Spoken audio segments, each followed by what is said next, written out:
All right. Good afternoon, everyone. Thank you for your patience, and we apologize for the delay.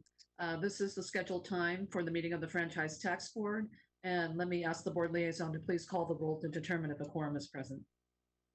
Member Vasquez? Member Miller? Here. Chair Controller Betty T. Yee. Here. Thank you. With at least two members or their designated representatives personally present, there is a quorum, and the Franchise Tax Board is now in session. Let me now at this time ask that you please join me in standing and for the Pledge of Allegiance.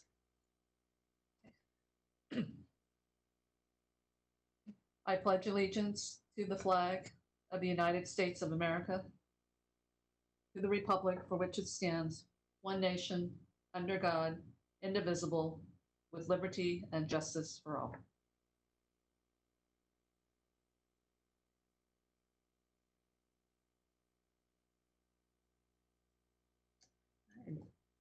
Again, good afternoon, everyone, and welcome to the Franchise Tax Board's first ever virtual board meeting. As you all know, we are aware of the ongoing health concerns surrounding COVID-19 and the importance of continuing to take appropriate measures to protect public health and mitigation of any risk of transmission.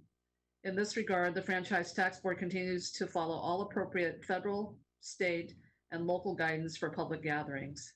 So as you can tell, today's meeting is a little different than the past FTB board meetings in that I and my fellow board members are attending remotely, and Franchise Tax Board staff are following social distancing best practices.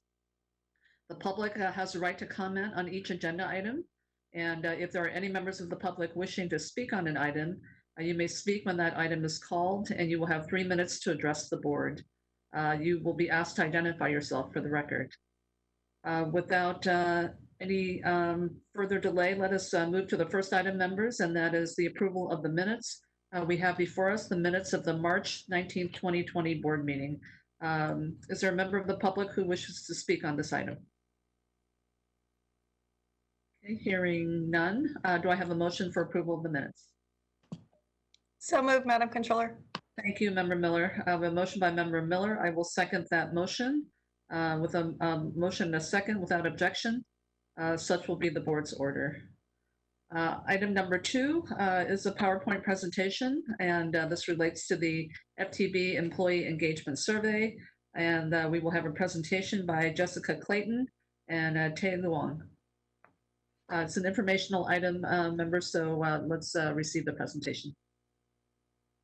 Good afternoon, board members. My name is Jessica Clayton, and I am one of the leaders of FTB's Workplace Engagement Team. I am joined by Tae Luong, who serves as the department's Organizational Development Consultant. Both of us work on initiatives that align with FTB's strategic goal, strong organization. We champion programs and processes that recruit, develop, and retain the right employees. Thank you for the opportunity to present before you today. Today, we will highlight FTB's successes and areas of improvement surrounding the 2019 Employee Engagement Survey. First, we will take a look back at the programs that were established as a result of the 2016 survey. Then we will share our marketing campaign. Next, we will review the results of the 2019 survey. And finally, we will discuss some next steps. At FTB, we know that our employees are the department's greatest asset. We set a goal to survey our employees every 3 years in order to hear, assess, and act on how employees feel about their work environment. Back in 2016, we conducted an employee engagement survey and received a 70% response rate. Our employees responded with their 3 most important attributes at the time, which were the opportunity to develop, I make a difference, and I feel valued. In response to those survey results, we implemented the following programs. The Analyst Development Program was established to focus on the development of analytical competencies for current FTB analysts and for staff who may be interested in becoming analysts. The Career Awareness and Resources event, CARE, was created to provide information and resources on professional and development opportunities available to all FTB employees. The new employee orientation, NEO, was started to create a cohesive and unified onboarding experience. New employees can interact with each other and learn from presentations that are educational, informative, and inspirational. The highlight of the NEO is the community at FTB coming together to welcome these new employees. This welcoming includes the Mission and Values team, Selvi, and the 7 Division Chiefs. It is really an amazing, fun-filled, and educational experience. In 2016, Jessica, we may I thought, just, interrupt you for a moment? I apologize. I just wanted to acknowledge that Member Vasquez has joined us. So if you want to go ahead and Thank hang you. up on your Okay, in that's 20, on this phone line, but they said you're in. Member Vasquez, would you mind just muting your phone so that we could not get the feedback? And then we can unmute you when you are speaking. Will do. Thank you. Thank you. Okay. I'm sorry, Jessica, please. No problem. In 2016, we thought our 70% response rate was great. Nonetheless, in October of 2019, we partnered with CalHR and CPS HR Consulting and surveyed our employees again and received an astounding 77% response rate. To put this into perspective, a typical organization our size would have a response rate of 20 to 30%. We attribute our success to a collaborative effort with the Creative Services Unit, along with the Workplace Engagement team. With this joint partnership, the team was able to deliver key initiatives for the marketing campaign. Some of those include a catchy slogan, "Last time we heard you whisper, now we want to hear you roar," an email from Selvi encouraging staff to take the survey, an invitation to take the survey handed out by our leadership team, and inspirational videos by FTB staff who were impacted by the programs that were implemented from the 2016 survey. Employee engagement, or how a person feels about the workplace and the level of effort they put into work, is a complex topic. The survey asked employees 6 questions to identify their level of engagement, such as, I am proud when I tell others I am part of my organization, I feel inspired to do my best for my organization, and I feel comfortable being myself at work. As you can see from the chart above, FTB has an engagement level of 86%. This is higher than the private sector, government, and state government benchmarks. Another overall measure of employee engagement is the intent to stay. The survey asked employees about their intent to remain in their current position, and if they plan to leave, we asked why. This chart shows that of the 4,550 respondents, 43% plan to stay in the same position in the next year. An additional 27% said they would like to stay at FTB, but pursue a different position. So right off the top, we have 70% of employees who intend to stay. 11% of respondents planned on leaving FTB to either pursue a position in another state agency or pursue a position outside of state service. 4% of employees plan to retire, and the remaining 14% of employees preferred not to stay. Now Tay will discuss the areas of strength as well as a couple of areas of improvement. Thank you, Jessica, and good afternoon. I will now walk you through a deeper dive into the survey results. CPS HR's research shows that there are 7 key factors that are proven to drive employee engagement.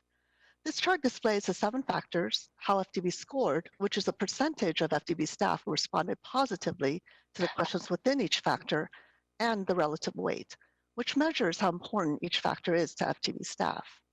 According to CPS HR, a score above 65% means that the factor is an area of strength for the organization, and we should work to maintain or incrementally improve in those areas.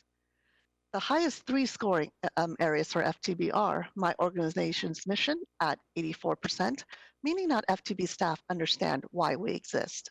My supervisor at 83% with questions such as, my supervisor listens to what I have to say, and I have a high level of respect for my supervisor. My team at 81% with questions such as, people on my team cooperate to get the job done, and overall, my team's work is high quality.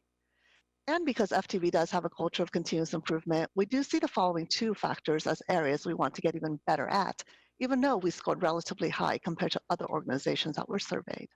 First, training and development at 70%, with questions such as, I have the opportunity to develop within a position I hold, and leadership and managing change at 65%, with questions such as, Change is managed well within my organization. The results show that overall, employees find challenge in their work, have confidence in their supervisors, and would recommend FTB as a good place to work. We are especially proud of our team's strong connection to FTB's mission, which is to help taxpayers file timely and accurate tax returns and pay the correct amount to fund services important to Californians. 84% of employees responded positively to FTB's statements of, FTB's mission is important to me, and my work makes a difference in the lives of Californians. 80% of employees responded positively that FTB is successful at accomplishing its mission. In order to maintain our areas of strength and to focus on areas of opportunity, our high-level next steps include, first, update our strong organization strategic goal for FTB's next strategic plan. Our current goal highlights the importance of investing in our employees to create a culture of engagement and empowerment. The highlight will call out the need to continue investing in our employees and really to welcome input from all levels within the organization. Second, continue to refine FTB's leadership programs. In a coming year, we will evaluate the existing programs to ensure that they meet the needs of current and future leaders. Third, host the third annual Career Awareness and Resources event because we do recognize the importance of investing in our staff for long-term growth. The feedback from prior events shows that our employees appreciate learning about the opportunities that are available to them. And last, similar to 2016, we'll conduct focus groups for a deeper understanding of the results. These groups will brainstorm potential improvements that were identified in the survey and set the basis for further action planning. The following video is the first step in letting our staff know that we heard them roar and that the team is working hard to make FTB an even better place to work and grow.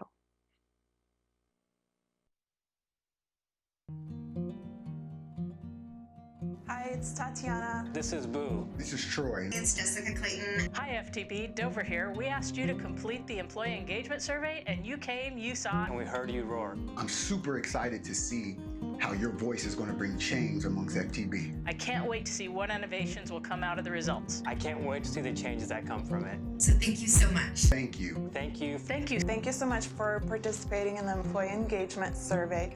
It means a lot, and I know it will help make FTB stronger.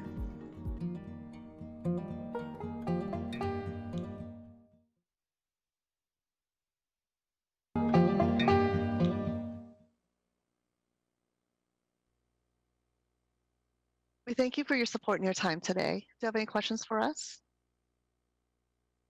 Are there any questions, members, on the survey?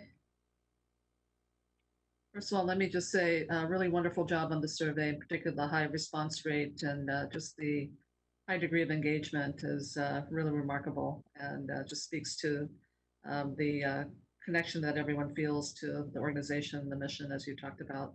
I just have one question, and it's a little bit of going forward. I know that over the past 10 weeks, obviously throughout state government, the arrangements for work have varied to really respond to the COVID-19 health emergency.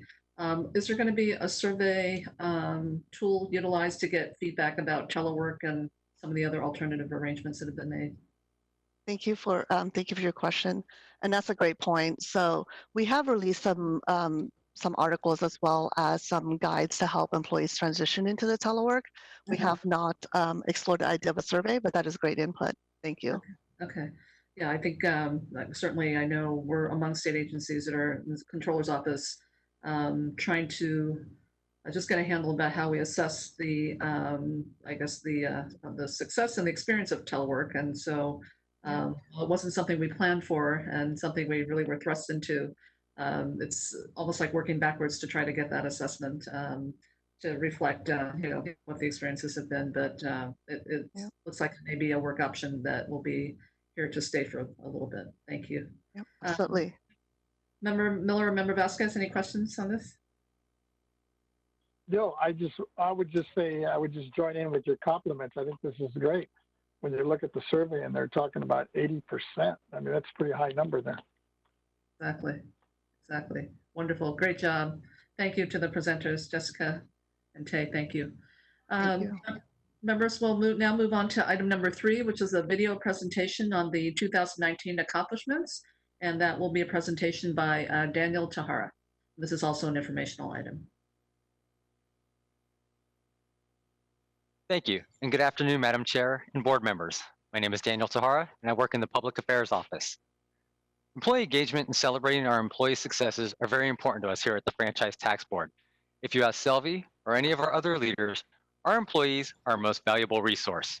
And I have the privilege of working with many talented, hardworking people across all business areas here at FTB. And day in and day out, I see staff dedicated to FTB's mission of helping taxpayers file accurate and timely tax returns. But I also see them dedicated to treating taxpayers with the respect they deserve. Back in 2013, we started the annual accomplishments video as a way to engage and recognize staff while celebrating our milestones and successes. The video you're about to watch highlights our past year's accomplishments. And as you'll see, 2019 was a very busy year.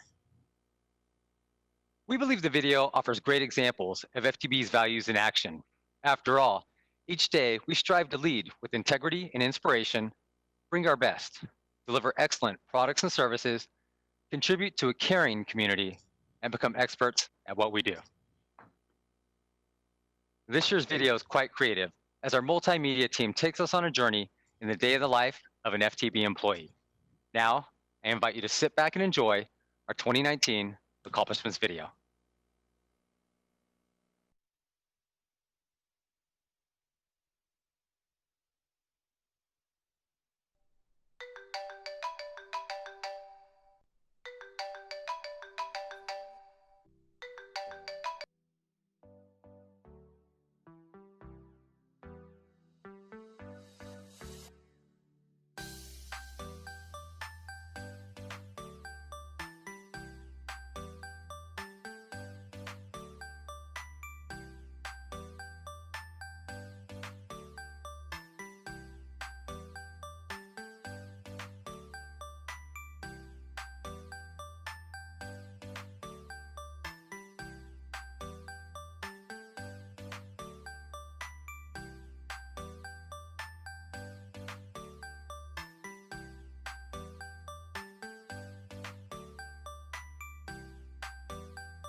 Thank you for watching, and I'd be happy to answer any questions.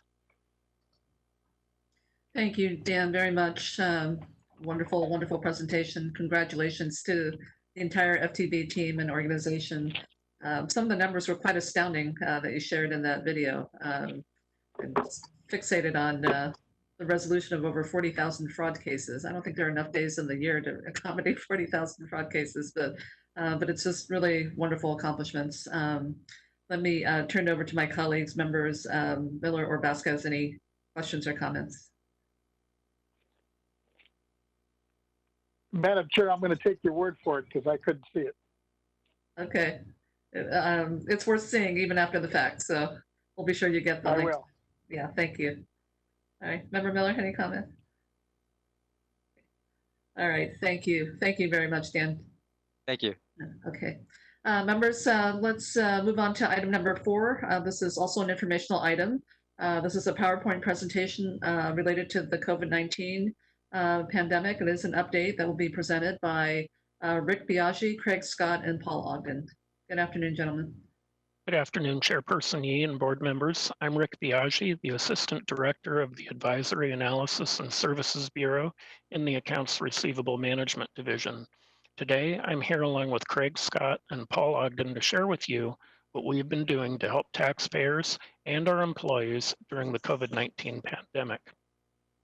In February and March of this year, the Franchise Tax Board observed the growing trends with respect to the COVID-19 pandemic. In order to prepare for the possible impacts on California taxpayers, Franchise Tax Board's Disaster Strike Force team identified that with the stay-at-home order, every Californian would be impacted, whether they contracted the virus or not, including individuals, as well as California business entities and our non-tax debt customers. As a result, we acted quickly to extend our tax filing and payment deadlines for California taxpayers to June 15th, 2020, and then further extended those deadlines to July 15th. This extension included both calendar and fiscal year returns, as well as return and estimate payments due between March 12th, 2020 and July 15th, 2020, which we refer to as the postponement period. We believe that California taxpayers should not be required to contact us for this relief, but that we should provide it to them automatically. We worked with our Technology Services Division to program changes to our systems to treat tax returns and payments due during this postponement period as timely, provided they were filed and were made by July 15th. This automatic treatment also extended to not assessing penalties or charging interest on current tax year liabilities during the postponement period. At the same time, we identified that thousands of our customers had already scheduled electronic fund transfer payments to take place by April 15th. Unfortunately, we were unable to make system changes to automatically extend or reschedule those payments. As a result, we moved contact center agents over from other contact centers to service those customers who contacted us to cancel the existing scheduled EFT payment and establish a new date for the payment to take place.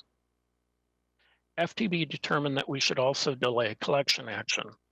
For those of our customers who are either working reduced hours, laid off, or forced to close their business, their primary focus would be paying their bills and putting food on the table. The last thing they should have to contend with would be a collection notice or action from the Franchise Tax Board adding to their anxiety.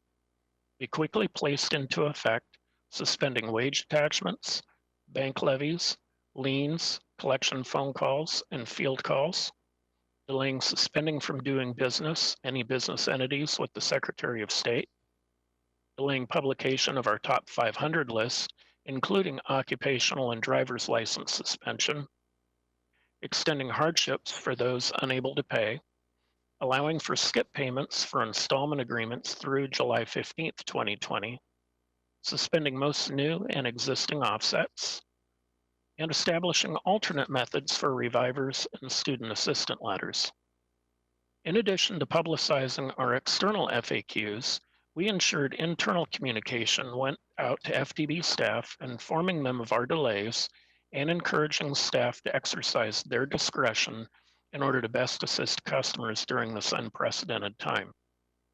Our Technology Services Division was of great assistance as they expedited our requests to ensure that our collection systems didn't automatically issue delayed notices or levies.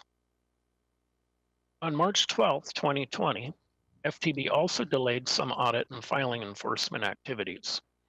During this postponement period, FTB kept our phone lines open to assist taxpayers and provided for alternative communication methods for taxpayers and their representatives when interacting with FTB.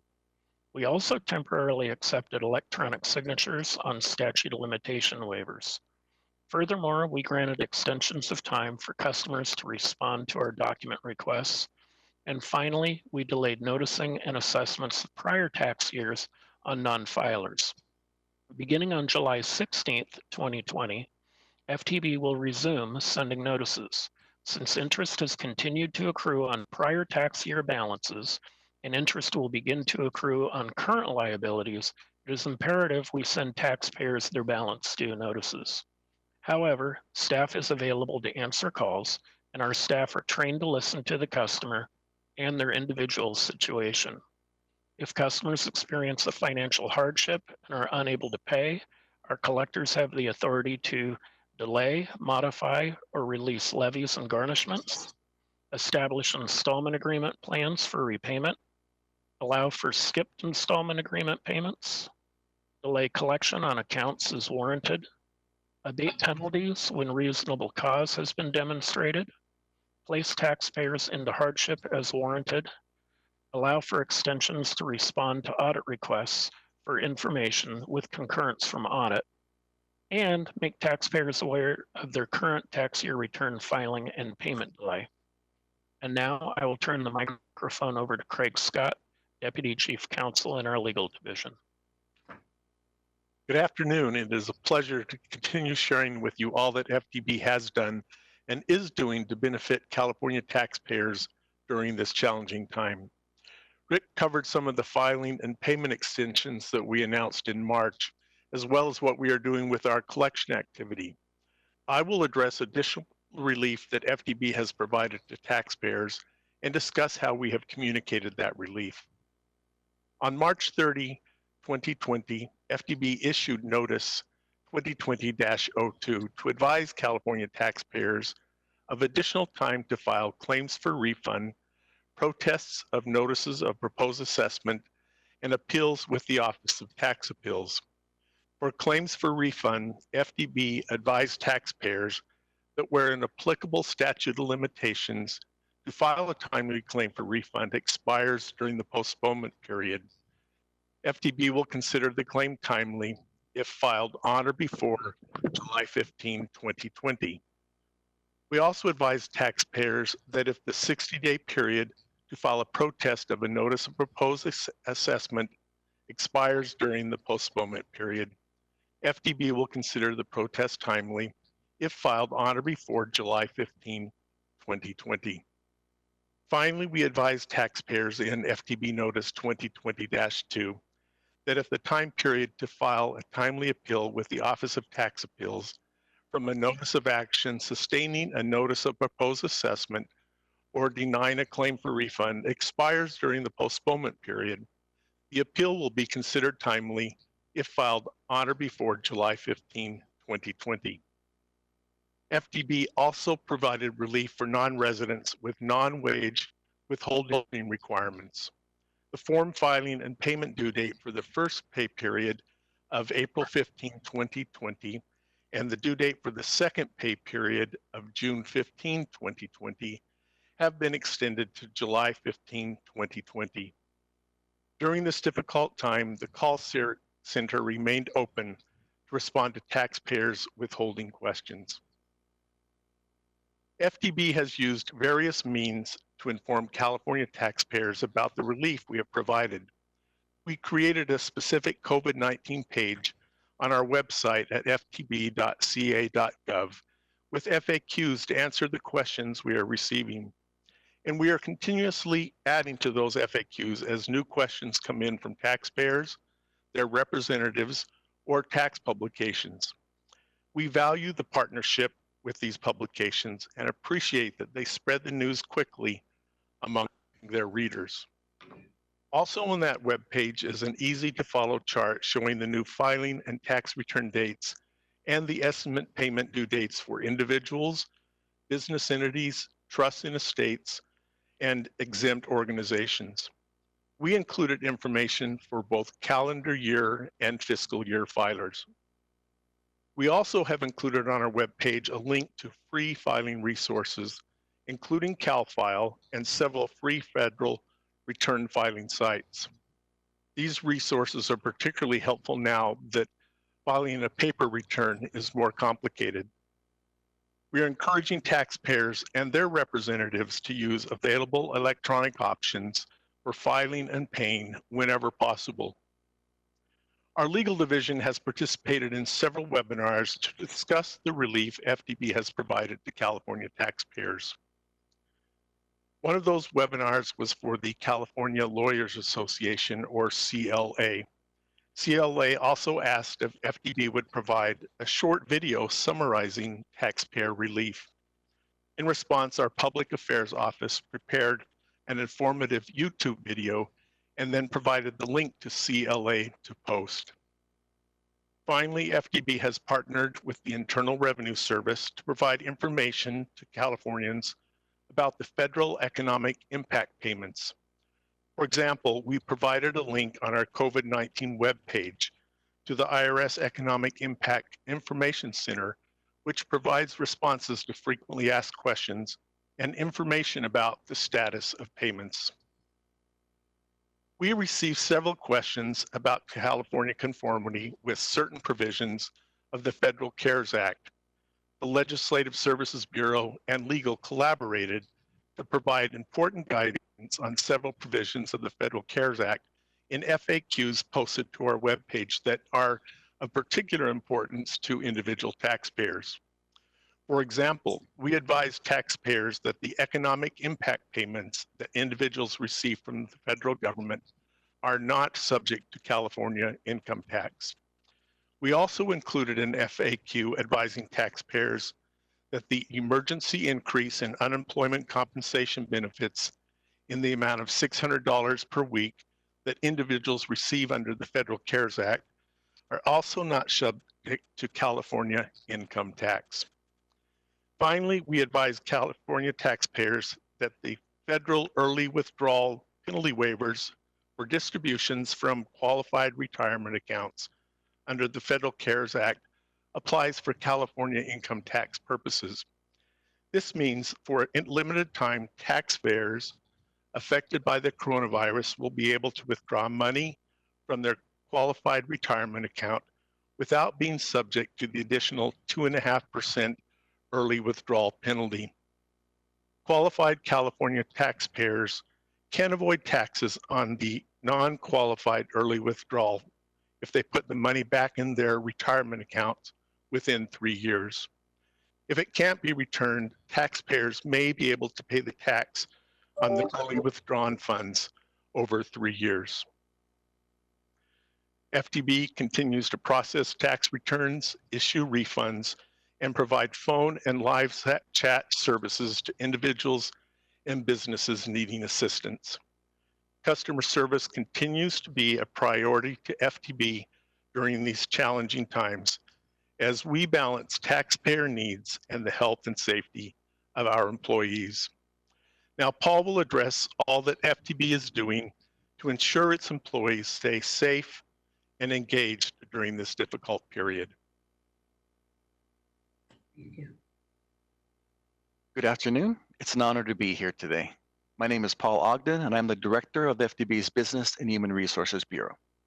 Craig and Rick just talked about all the things FTB has done and continues to do for California taxpayers as a result of COVID-19.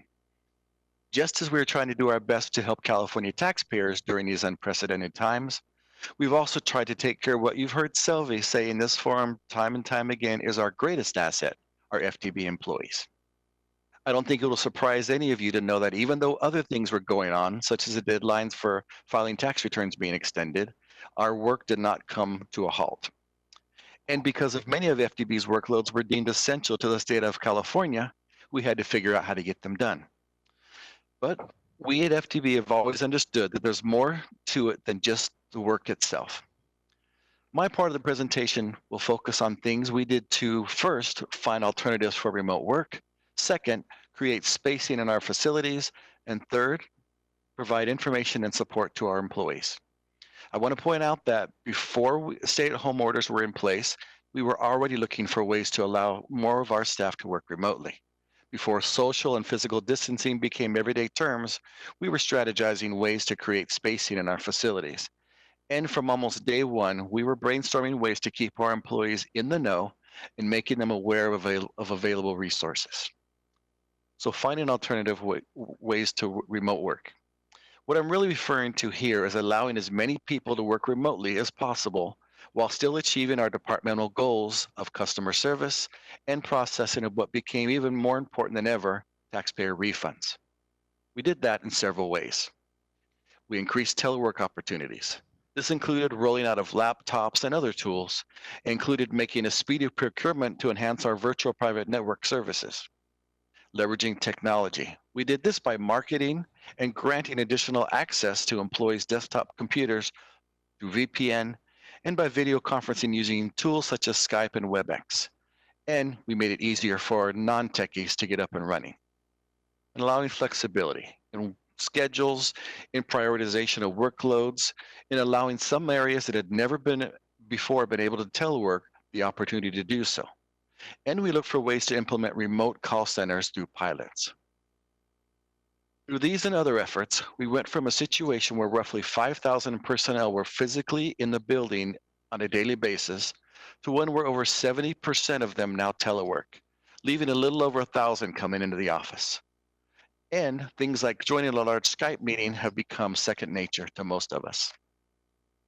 Second, creating spacing in our facilities. Just because we were able to reduce the number of people in the building didn't mean our work was done. We wanted to make our facilities as safe as possible for those whose jobs required that they physically be in the office. So wherever possible, we instituted social distancing.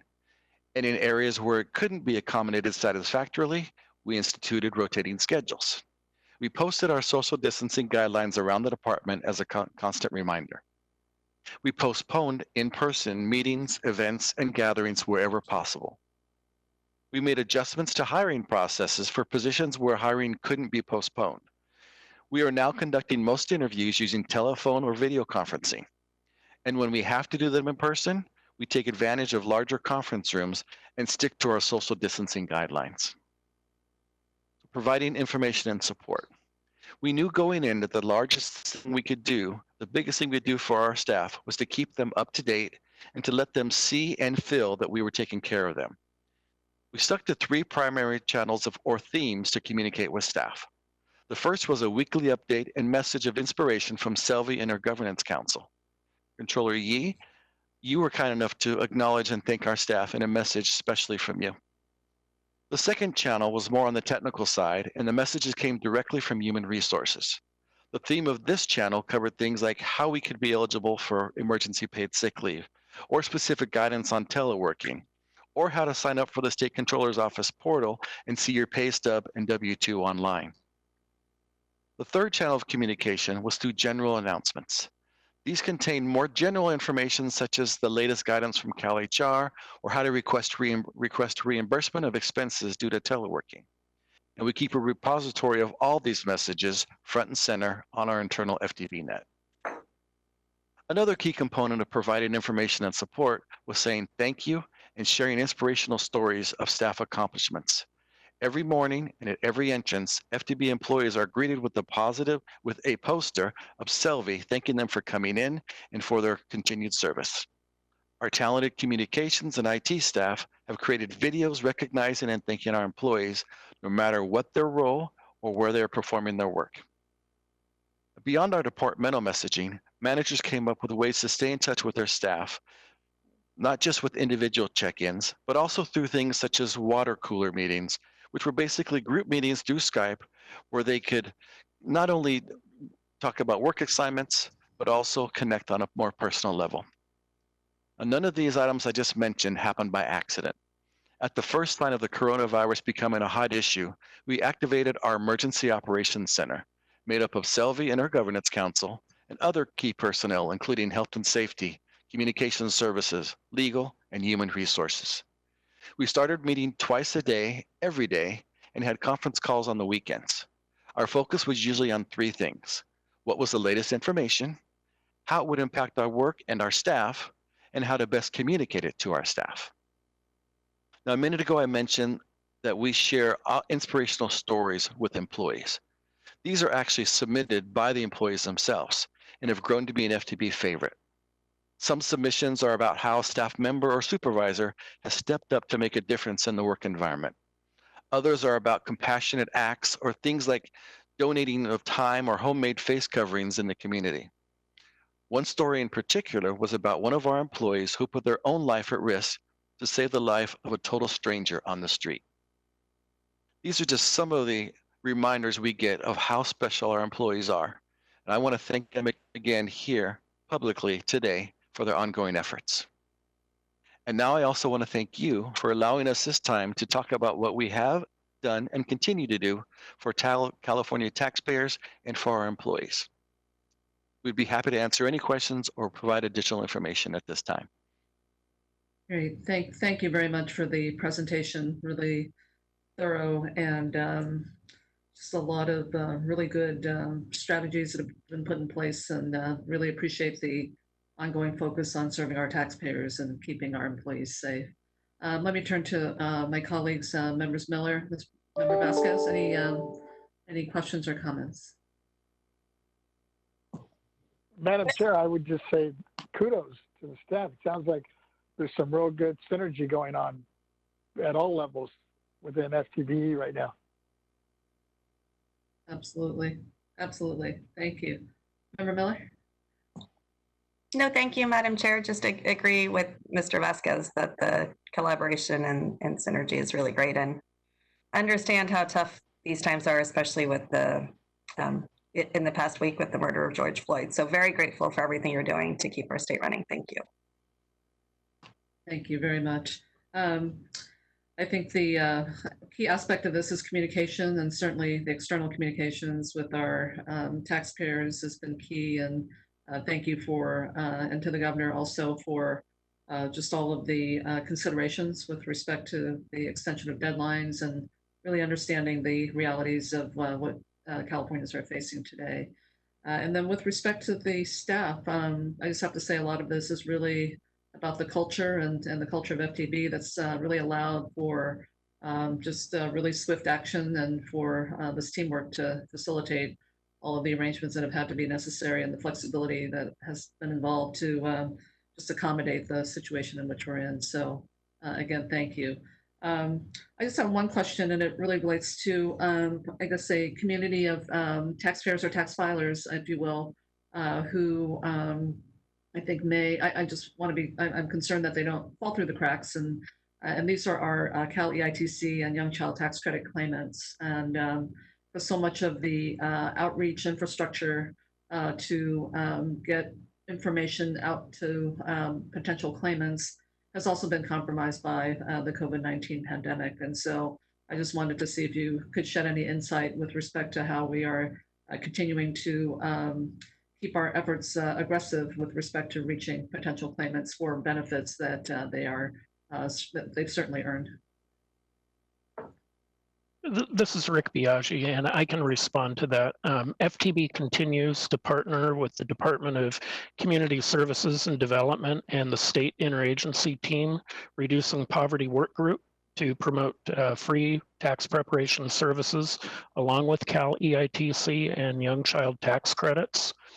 On FTB's main Facebook, Twitter, and Instagram pages, we've posted 236 times related to EITC or Young Child Tax Credit. And while the majority of VITA sites have closed as a result of the statewide shutdown, FTB staff have been available every day here at FTB as well as at home to respond to questions from the VITA sites. And to date, we've responded to 3,500 contacts regarding that. Finally, FTB placed a message on our website under free tax help, indicating that most VITA sites have closed, but that they may reopen soon, and provided a locator tool for our customers to locate the VITA site closest to them. Wonderful. Thank you. Thank you for all of those measures to be sure that some of our most vulnerable as a result of the pandemic are still going to continue to be served. I neglected members to invite members of the public who wish to speak to address us. So let me just go back, beginning from items 2, 3, or 4. If there are any members of the public who wish to address the board. Control me, no public comment at this time. Thank you. All right, thank you. Appreciate that. Thank you very much for the presentation. Really appreciate the COVID-19 update. We will now move to item number 5, which is also a PowerPoint presentation, and this relates to the Cal Savers program. And this presentation will be made by Gretchen Moe. Good afternoon. My name is Gretchen Moe, and I'm the Assistant Bureau Director in the Statewide Collection Bureau of the Accounts Receivable Management Division, where the non-tax debt collection programs reside. I'm here today to share with you the Cal Savers Retirement Savings Program and how FTB will assist with this program. California was the first state in the country that enacted legislation to establish a state-run retirement savings program for private sector workers.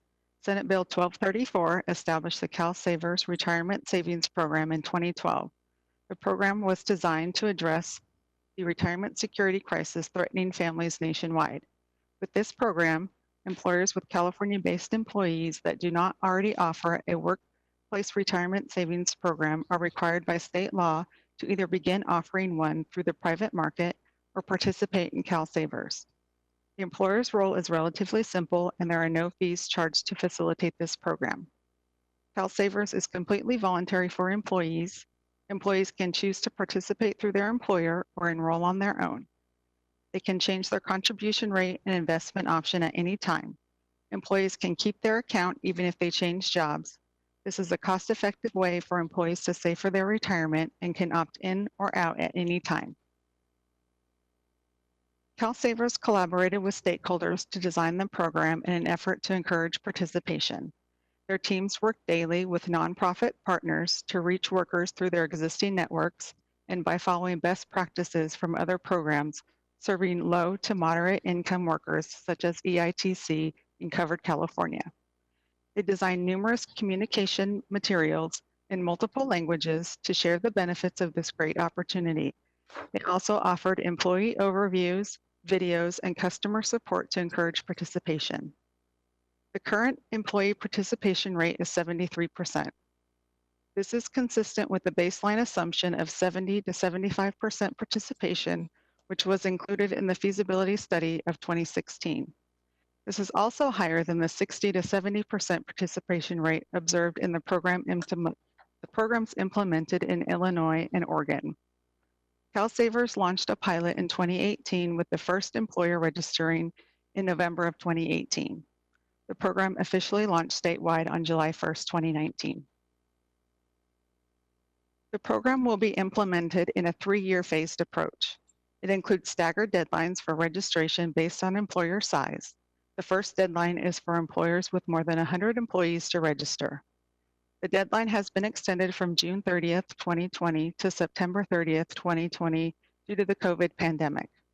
While it's too early to provide real compliance numbers, the program is designed to be easy for employers to participate and high level of compliance are anticipated.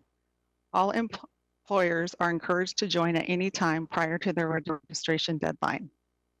There are 5 potential penalties for employer non-compliance. The initial penalty would apply when an employer fails to register for CalSavers by the deadline. Once an employer registers, there are requirements to upload their employee roster, register any new employees, withhold funds from their employees' pay, and remit those withheld funds to CalSavers. Each of these actions has a corresponding deadline. An employer that fails to meet one of these deadlines would be assessed a penalty. CalSavers has requested FTB's assistance in gaining employer compliance with the program requirements. CalSavers will assess and issue penalties for non-compliance. For those employers that remain non-compliant after the CalSavers notification, FTB will then send notices to those remaining employers. FTB will have staff available to provide general customer assistance. However, CalSavers contact information will also be included on the notice for account-specific questions. Employers have the right to appeal any of the penalties that are assessed. FTB will handle the first level of appeals by providing an independent review. The goal of the enforcement effort is to promote employer compliance and provide an opportunity for millions of Californians to save for their retirement. FTB has been collaborating with CalSavers to identify legislative changes needed to allow FTB to assist CalSavers in penalty collection.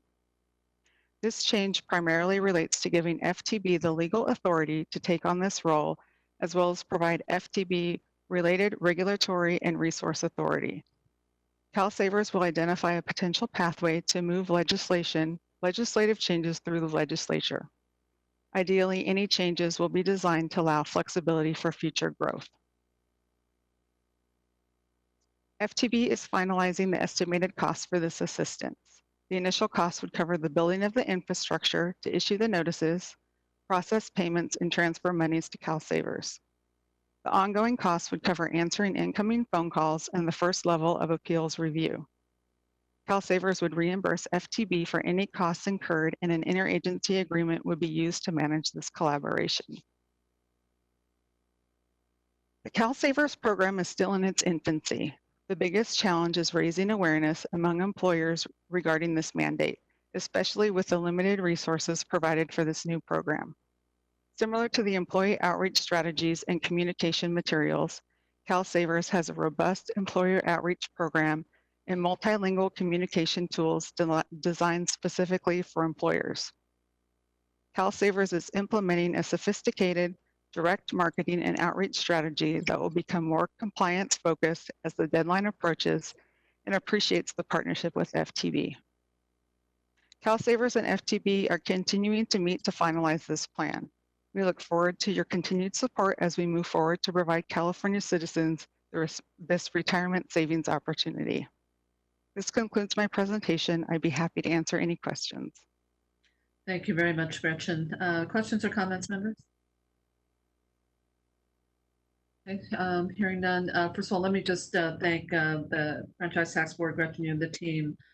This is something that is becoming, and I believe will become, a more critical program as we look at certainly how, when we reach the other side of this pandemic and getting more of our Californians back to work.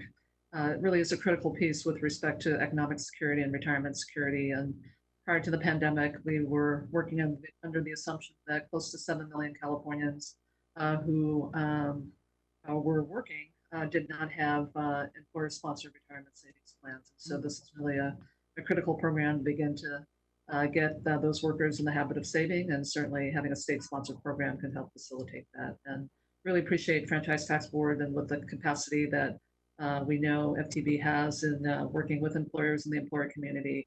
I think this would be really a wonderful arrangement. Look forward to supporting the ongoing conversations with CalSavers and the Franchise Tax Board to be sure that we can deliver for our employers as well as the employees.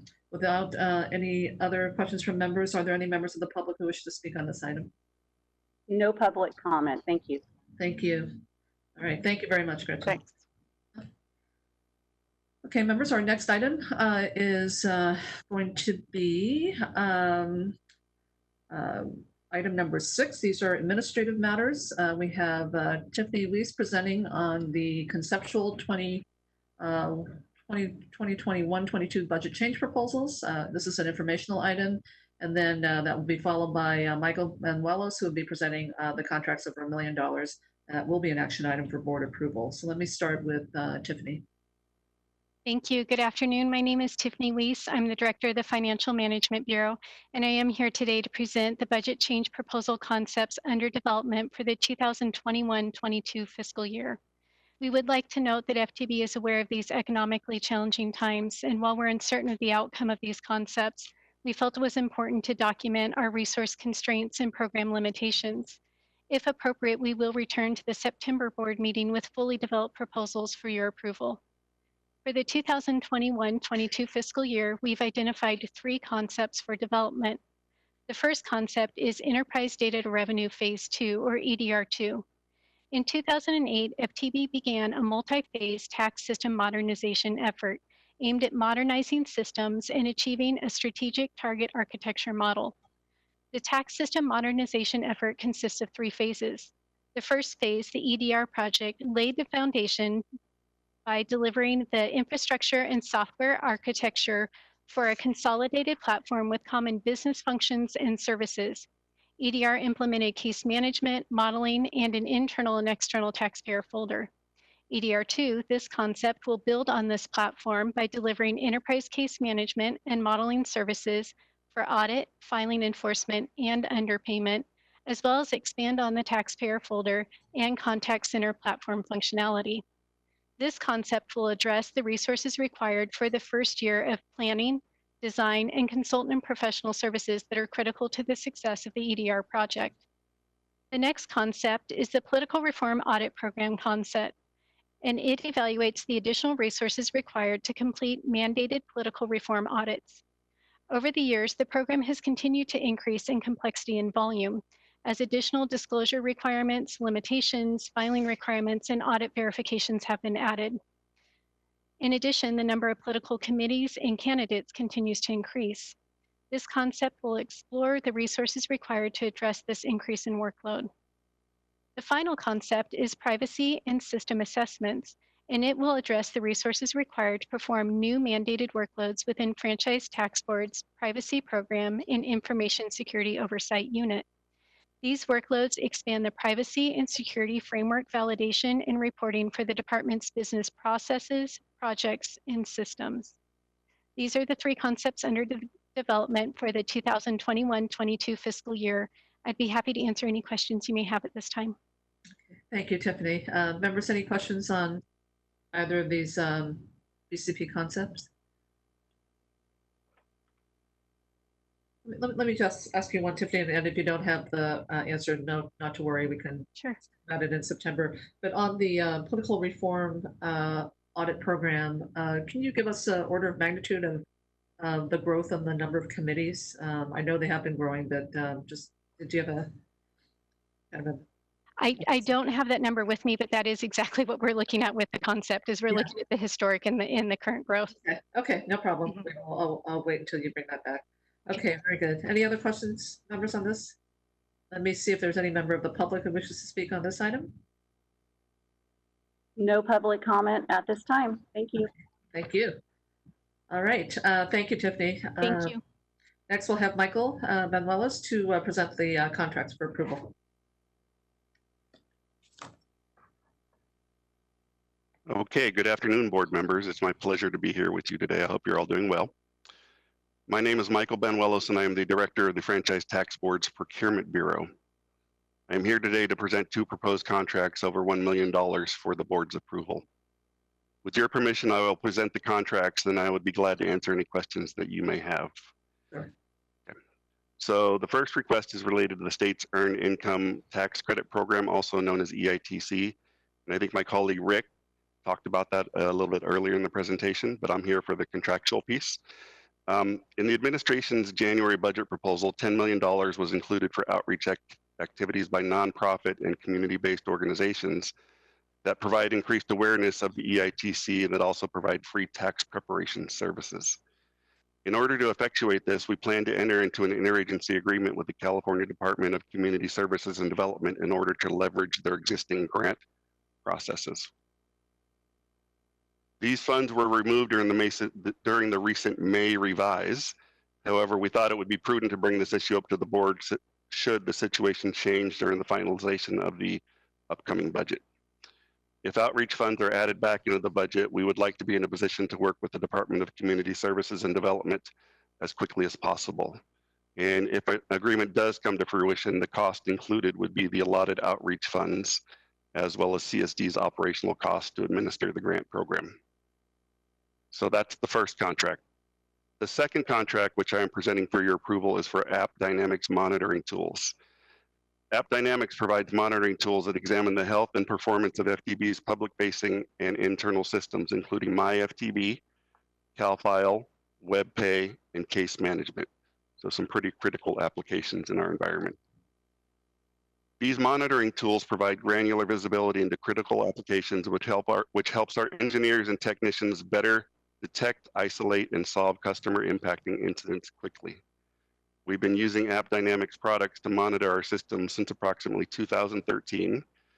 FTB has a very intricate information technology infrastructure, and the quicker we can identify and respond to system issues, the better it is for our taxpayers as well as our internal support staff that are using these systems. We're proposing a 3-year agreement, which is valued at approximately $1.26 million, and we intend on using the Department of General Services software licensing program to procure the software. So those are the two agreements I am presenting for your approval, and I would be happy to answer any questions that you may have on those. Thank you very much, Michael. Questions or comments, members? Actually, let me just see, are there any members of the public who wish to speak on this item? No public comment. Thank you. Okay, thank you. Members Vasquez or Miller, any questions or comments? No questions, Madam Chair, but when you're ready, I'd be happy to move this. Okay, why don't I go ahead and entertain that motion? Is there a second? I'll second it. Thank you, Mr. Vasquez. So we have a motion, a second. Let me just raise a question if I could, Michael. Actually, not a question, but should the legislature restore the funding for outreach, or if it's in the final budget? I believe there was an evaluation that was done, and I don't recall where. I want to say it was through one of the UC research centers about the effectiveness of outreach. And I want to be sure that we're factoring in just some of the findings and considerations in that report. I know that's going to probably be on the part of Department of Community Services and Development, but there were some critical notes about outreach, and certainly as we're talking about trying to get harder to reach communities, I just want to be mindful about being sure that we're spending our dollars in the most effective way. Sure, I completely understand. If I understand the context of that, it might have been an effort we were working on with the Public Policy Lab Yes, to look at some of these EITC issues. So should we decide to go forward with CSD, that certainly would be an artifact that we would look at as we are structuring. CSD puts together these documents called Notice of Funding Availability to give the grants out. So as those are being put together and the requirements are put in there and they're looking at different demographics and how much money they think they're going to be able to spend by category and by agency, I would think that would fit nicely into looking at those findings to see what we can do if we need to do anything differently this year. Okay, good. Thank you. Yes, it was the Policy Lab. Thank you for refreshing my memory there. All right, so we have a motion, a second, without objection on these two contracts. Such will be the order. They are approved. Thank you, Michael. Okay, thank you for your support. Absolutely. All right, members, item 7 is the executive officer's time. Let me turn to Selvi Stanislaus at this time. Thank you, Madam Chair, and good afternoon, board members. I first want to thank our staff who worked very hard to put this board meeting together. They worked countless hours to make our first ever virtual board meeting a success. For my time today, I would like to discuss the 2020 filing season update. As previously stated in the COVID update, FTB extended various filing season deadlines to provide relief to California taxpayers. The relief efforts changed the due date to file returns and make payments to July 15, 2020, thereby extending our filing season by 3 months. As of April 15, 2020, FTB received 25% fewer returns and 33% fewer payments valued at $18 billion. We have continued to receive returns and payments above historical levels over the last 6 weeks. While the processing and validation of all returns and payments continues as of May 30th, I would like to share some numbers with you. We processed 14.4 million personal income tax returns, with 13 million of those e-filed. We issued 10.5 million refunds with an average refund of $996. Better still, 8.4 million refunds were deposited directly in the taxpayer's bank account. We received 5.7 million tax payments totaling $19.7 billion, with 51% made electronically.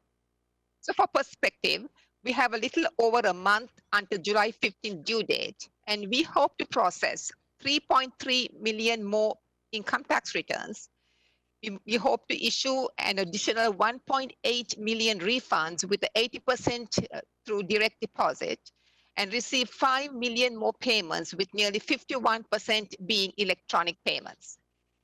So now some updates about our favorite program, the VITA. Although our VITA efforts were cut short this year, we do have some highlights to share. We had 153 FTB volunteers, with 57 new volunteers this year. We assisted taxpayers at 5 community sites in February and March. VITA sites throughout the state are exploring options to provide free tax preparation through virtual or drop-off method. And FTB's VITA team and volunteers are standing by to support the local free tax preparation community in June and July. As Rick Biaggi discussed earlier, FTB plans to resume compliance billing activities in mid-July. With that said, we want everyone to know that we recognize the difficult financial situations many taxpayers are facing because of COVID-19. We will be listening to our taxpayers and offering solutions, including deferred payments to anyone that has a difficulty paying. So it goes without saying, this season has been one unlike any other. But our staff at FTB has adapted nicely and continues to work hard to service taxpayers. We look forward to sharing more details with you at our next board meeting. And as always, we value the perspective and experiences that our entire board brings to the table, or in this instance, to the screen, especially under the leadership of our controller, the Honorable Betty E. The controller has expertly guided FTB during these difficult times. In closing, I would like to personally thank each and every one of the board members and attendees for joining us today. Thank you. Thank you, Selby, very much, and for your sustained leadership, especially during these very challenging times. But as I said earlier, the culture of this organization is really what carries it through when it's demanded that people work closely together and to continue to carry out the critical mission of the organization. So thank you very much. Members, we're going to move to item number 8, which is board members' time. And I'd like to open it up for members Miller and Vasquez for any comments.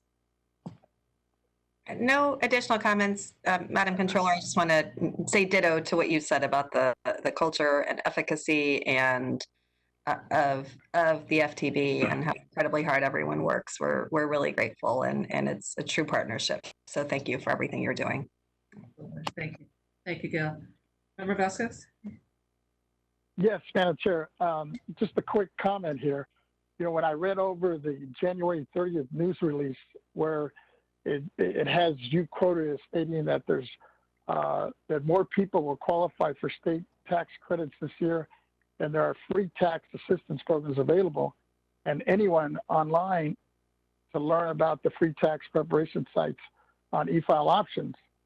So then I went on to the online FTB homepage, and there it is. Good information on how a person or family qualifies, and especially the section on what you'll get. And by inputting, you have a chart there that basically breaks it down for those folks that do fill it out, and it shows them how much they would receive from the 2019 tax return, which I thought was really good. I mean, it's a good example, and I just wanted to give kudos to staff for setting that up. But I have a question though.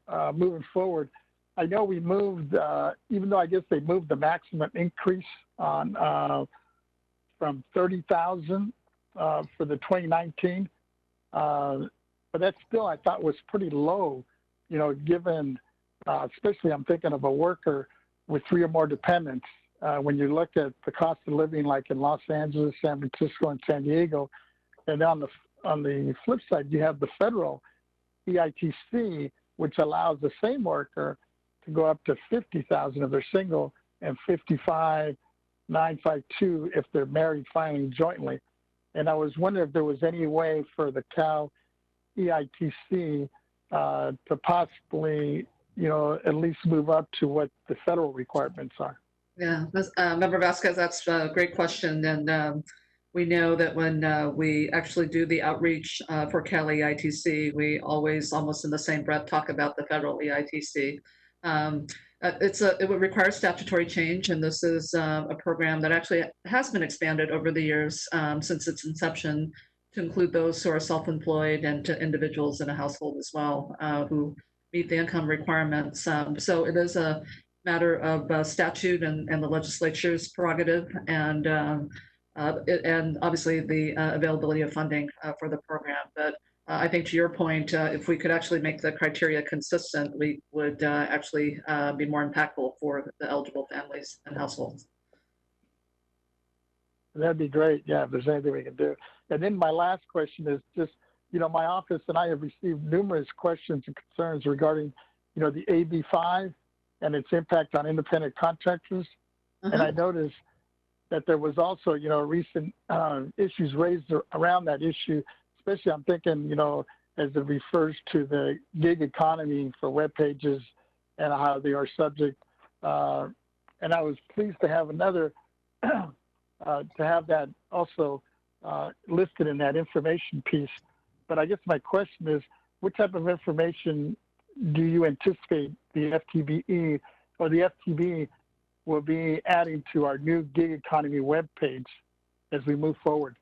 I may check in with staff on that. Obviously, it's a fluid situation that the law is being enforced in California as it stands in the books. And so it really is reaching out to those workers that have been part of that platform-based economy to understand their new the new requirements, and certainly for the companies as well.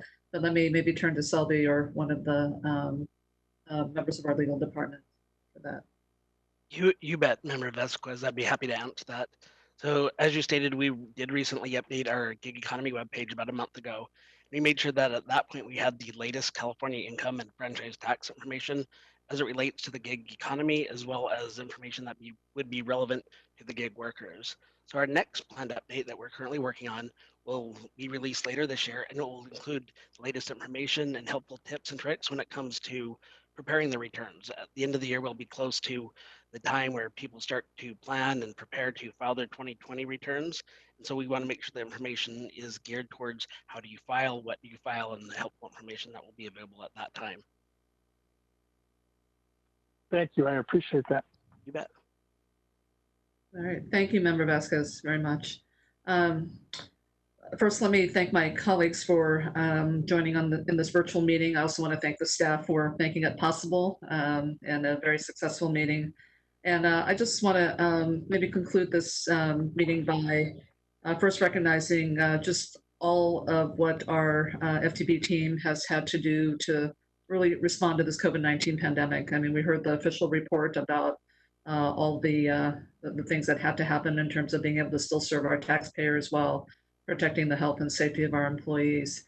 But this is something that I don't think should be taken lightly. It does cause anxiety and stress. And I think for this particular organization, where I just always see the employees pulling together, one of the other data points and the achievements happen to be the tons of food for the food drive. I mean, this is just the generosity of spirit of this organization and just taking care of each other and certainly the community. But certainly in these times of stress and anxiety, and I think Member Miller mentioned this earlier, but I do not want to be forgotten that we've had a period of unrest recently around the senseless killings of most recently Mr. George Floyd, but also I want to just say the names of Breonna Taylor and Ahmaud Arbery. These are things that the country and the state is grappling with. A lot of people are hurting, a lot of anxiety and stress and trauma. And what I just want to say is that, as our families and our coworkers and certainly Californians are counting on us more so than ever before with everything that's going on, that I just want to ask each of us as we leave this meeting to just take the time and encourage others to just check in on our colleagues, check in on our neighbors. And if there's anyone who feels like they need to reach out to understand where they can do so, and there are many resources available for them to do so. I do think this is going to be a period where we're going to see a lot happening with people coming together, and hopefully we will help to facilitate some of that to begin the healing process. And I know that FTB will be a leader among state government in doing so because of the culture and certainly the ethic of taking care of one another.